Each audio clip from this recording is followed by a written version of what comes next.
Hello, Take Lessons teachers. My name is Stephen Cox, and in this video, I'm going to be sharing with you 6 tips on how you can create a great profile picture. But first, let's talk about why a profile picture is important to start with. You see, when a prospective student comes to take lessons, they do a search. The very first thing that they see is your profile picture. It is arguably the most important part of your personal brand because someone who may not be familiar with your face will form an impression of you within a mere second of seeing your face. And it's going to be based on everything from your posture to the clothes that you're wearing to the micro expressions on your face. And more importantly, all else being equal, people gravitate towards teachers with a great picture. And when you have one, it allows that user to go more in depth with you and to learn a little bit deeper about your teaching style and what you have to offer. So the gear that you need is really minimal. Basically, you need an iPhone or some another sort of modern camera. For this demo, I'm using the iPhone 13. So here we go. Tip 1, use a recent photo. Don't use a glamour shot from the 90s or sometime when you were in your prime. That doesn't matter. Use a photo that's been taken within the last year.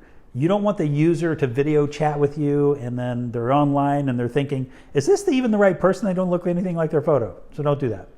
Tip 2, don't do a selfie. Yes, everyone can still tell that it is a selfie, even no matter how far your arms are extended.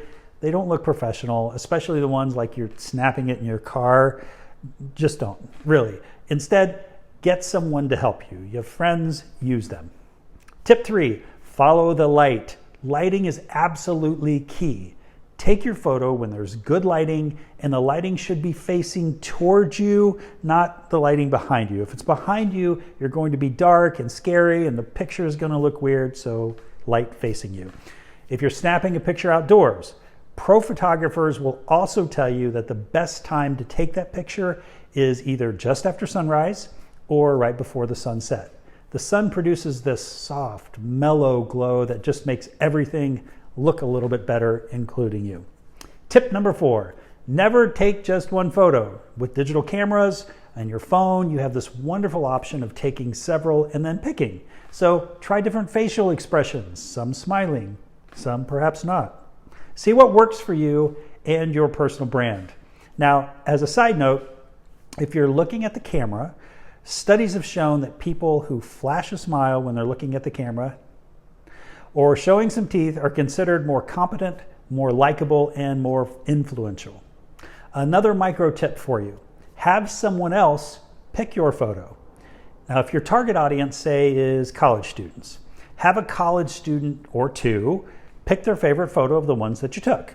See, what you may think is that, hey, I look cool in this photo, but you're not the target audience.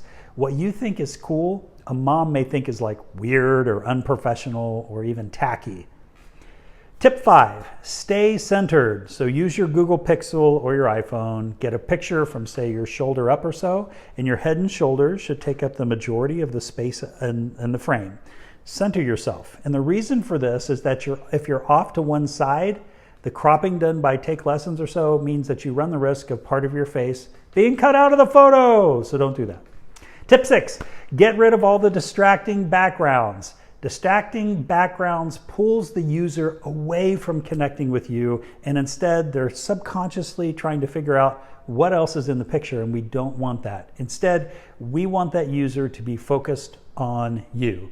Now, there's a couple ways to help solve this. First, you can take a picture against a very uncluttered, plain-ish sort of background. That works out very, very well. The second thing that you can do is use the portrait mode on your iPhone or Google Pixel. It automatically creates this nice blurred background that helps keep the focus on you. Now, this also includes distracting clothing. As a general rule, wear something without heavy patterns in it, and it's contrasted against this background, kind of like what I'm wearing now. Well, that's it. Thank you for watching. Use these 6 tips and snap a great photo, and I can't wait to see your new profile picture.